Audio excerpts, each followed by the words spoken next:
spousal privileges. These are privileges that exist between married people. There are privileges against adverse spousal testimony and a privilege protecting spousal communications. Now, they sound similar, but they do differ both in what they cover and how they work. So, for the privilege against adverse spousal testimony, if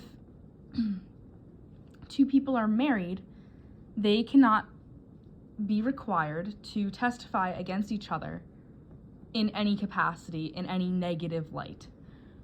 Now, this goes for things that happened before and say they got divorced and the marriage is dissolved, or after. That is the privilege against adverse spousal testimony.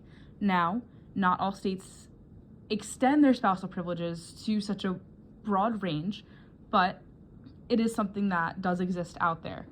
So, to recap, privileges against adverse spousal testimony also include any sort of negative testimony against a spouse. It doesn't necessarily have to just be limited to communications. Now, this is different from the privilege protecting spousal communications because the privilege protecting spousal communications is strictly for communications. This is, calls, texts, messages, and verbal communications that were made, in confidence.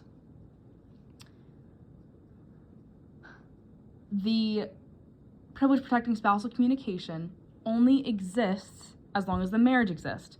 So, the privilege protecting spousal communications doesn't protect communications that happened before two people were married, or if they divorce and after the marriage is dissolved, any communications that after the marriage was dissolved.